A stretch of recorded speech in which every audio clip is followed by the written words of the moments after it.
Hi guys, welcome back to another video. இந்த வீடியோவில் நம்ம என்ன பார்க்கணும்னா right a C program to display the n number of odd natural numbers and their sum. இதில் என்னென்னா நம்ம ஒரு இன்புட் ரேஞ்ச் கொடுப்போம். இப்போ 20 கொடுக்குன்னா 20குள்ளே இருக்க ஆட் நம்பர்ஸ், அது இல்லாமல் எனக்கு வந்து அதோட சம்மோட ஆன்சர் வேணும். அந்த வந்திருக்க ஆர்டரோட ப்ளஸ் பண்ணி எனக்கு ஒரு டோட்டல் வரணும். அந்தமாரி நம்ம பண்ணணும். ஓகே, ஹெட்டர் ஃபைல் போட்டு இன்ட் மீன் போட்டு உள்ளே வந்து நம்மளோட ப்ரோக்ராம் ஸ்டார்ட் பண்ணலாம். இப்போ வந்து எனக்கு ஒரு வேரியபிள் நான் இன்புட்டாக வாங்கணும். அதை ஒரு வேரியபிளை ஸ்டோர் பண்ணி வைக்கணும். அதனால் நான் என்ன யூஸ் பண்ணுறேன், பிரிண்ட் அதை வாங்குகிறேன். டிஸ்பிளே அவுட்புட்டில் டிஸ்பிளே பண்ண நம்ம பிரிண்ட் யூஸ் பண்ணணும். இன்புட்டாக வாங்க ஸ்கேன் யூஸ் பண்ணணும். ஓகேவா? இப்போ வந்து ஸ்கேனில் வந்து நான் வந்து ஆம்பர்சன் சிம்பிள் போட்டு என்ன வந்து ஸ்டோர் பண்ணி வச்சுக்கிறேன்.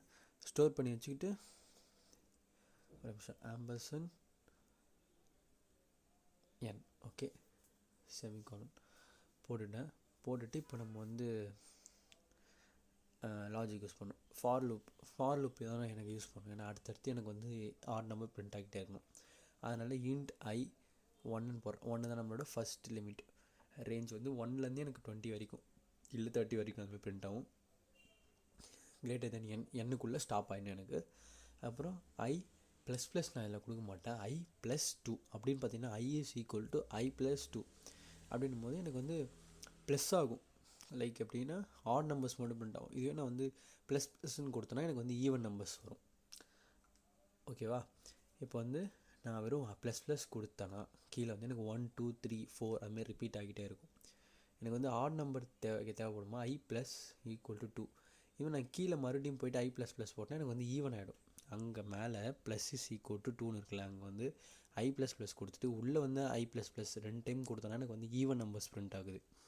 அதை நான் ஒரு டைம் ட்ரை பண்ணி பார்த்தேன். இப்போ வந்து நான் ஆட் நம்பர்ஸ்னால i = 2. ஓகேவா? உள்ளே வந்து பிரிண்ட் பண்ணுறேன். ஒரு வேளை எனக்கு வந்து எப்படி ஃபார் லூப்பில் எனக்கு வந்து சாட்டிஸ்ஃபை இனிஷியலைஸ் பண்ணுறேன் அதுக்கப்புறமேட்டா கண்டிஷன் செக் பண்ணுறேன், இன்க்ரிமெண்ட் பண்ணிவிட்டு உள்ளே வரேன். உள்ளே print the odd numbers on range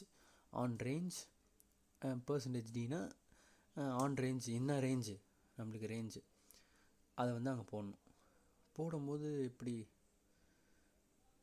போட்டுட்டு %d நம்ம என்ன இன்புட் தரமோ அதை வந்து நான் எங்கள் எண்ணு நான் கொடுத்துப்பேன். தெரியுதுங்களா? அதுமாரி நம்ம வந்து டிஸ்பிளே பண்ணிக்கலாம். ஓகேவா? இப்போ அடுத்து இன்ட் சம். இப்போ வந்து நான் ப்ளஸ் பண்ண போகிறேன்ல, ஓகேவா? சம் பண்ணணும். Sum is equal to sum +1, அது சம் +i, அதை தான் நான் ஷார்ட் ஃபார்மாக சம் += iன்னு போட்டால் நம்மளுக்கு பிரிண்ட் ஆகும். அடுத்து நான் உள்ளே வந்து பிரிண்ட் போடுறேன்னா பிரிண்ட் %d எனக்கு வந்து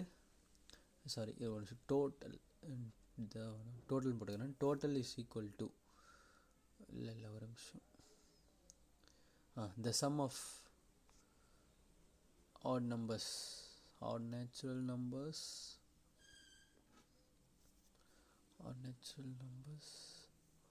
equal to %d. ஓகே, இப்போ நான் வந்து அங்கே சம்முன்னு போடுறேன். சம்முன்னு போட்டால் எனக்கு என்ன ஆகும், அதோட சம்மை வந்து கீழே பிரிண்ட் ஆகிடும். ஓகேங்களா? ஓகே, சம் என்னாச்சு இதில் வந்து சம் நாட் டிக்ளேர்டு வந்து நான் இன்ட் டிக்ளேர் பண்ணியிருக்கேன். சரி, நான் இன்ட் எடுத்து போய் மேலே போட்டுடுறேன் சம்முன்னு சொல்லிட்டு. ஓகே, போட்டுட்டு இப்போ பார்த்திங்கன்னா எனக்கு வந்து வருது. லைக் எப்படின்னா ஓகே எனக்கு வந்து வருதான் பார்க்குறேன். ஓகே, எல்லாமே ஓகேவா? ஓகே, இப்போ வந்து எனக்கு ஒரு பிரச்சனை இதில் வந்து எப்படின்னா ஃபார் லூப்பில் வந்து போட்டிருக்கேன் பார்த்தீங்களா, த ஆட் ரேஞ்ச் அப்படின்னு சொல்லிட்டு. அதை வந்து நான் வெளியே தூக்கி போய் ஃபார் லூப் வெளியே போடுறேன். ஏன்னா ஒருவேளை நான் உள்ளே போட்டேன்னா எனக்கு வந்து என் நம்பர் டைம் வந்துகிட்டே இருக்கும். எனக்கு அப்படி தேவையில்லை. ஒரு டைம் வந்துட்டு கீழே இருக்கிற எல்லா ஆடும் பிரிண்ட் ஆகணும், அதுக்கடுத்து அதை சம் பிரிண்ட் ஆகணும். அதான் எனக்கு வேணும். அதனால் அதை நான் வந்து ஃபுல்லாக எடுத்துகிட்டு போய்ட்டு மேலே போட்டுட்டா எனக்கு வந்து ஒரே டைம் தான் பிரிண்ட் ஆகும். ஃபார் லூப் வழியாக அடுத்தடுத்துன்னு ஆட் நம்பர்ஸ் வரப்போலாம் எனக்கு வந்து அது வராது. ஓகேங்களா? இதை நல்லா தெரிஞ்சு வச்சுக்கோங்க. அடுத்து வந்து நான் அதை எல்லாத்தையும் எரேஸ் பண்ணிடுறேன். எரேஸ் பண்ணிட்டு அப்படியே அதை எடுத்துடுறேன். எடுத்துகிட்டு நான் இப்போ வந்து அதை பிரிண்ட் பண்ணுறேன். பிரிண்ட் பண்ணும்போது எனக்கு வந்து நான் என்ட்ரு 20 கொடுக்குறேன். 20 கொடுத்தோன்னே எனக்கு அதுக்குள்ளே இருக்க ஆட் நம்பர்ஸ் எல்லாமே பிரிண்ட் ஆகுது. 1 3 5 7 9 11 13 15 17 19. இப்போ இது எல்லாத்தையும் நான் சம் பண்ணேன்னா எனக்கு வந்து ஆன்சர் வந்து 100 வரும். நீங்கள் வேணால் கூட செக் பண்ணி பார்த்துக்கோங்க, அது கரெக்டாக இருக்கும். அடுத்து நான் 50 கொடுக்குறேன் ரேஞ்ச். 50னா இவ்வளோ நம்பர் 49 வரைக்கும் பிரிண்ட் ஆகிட்டு 1 to 49 அதில் இருக்க 1 to 50ல் இருக்க எல்லாவோட ஆட் நம்பர் பிரிண்ட் ஆகி எனக்கு அதோட டோட்டல் ஆட் நேச்சுரல் நம்பர் 625ன்னு சொல்லிட்டு பிரிண்ட் ஆகும். நீங்கள் வேணால் கூட இதை செக் பண்ணி பார்த்தீங்கன்னா இதுதான் ஒரு சிம்பிளான பேசிக்கான கோடு, வெறும் 13 லைன்ஸ்லேயே முடிஞ்சிடுச்சு. தேங்க்ஸ் ஃபார் வாட்சிங். பபாய்.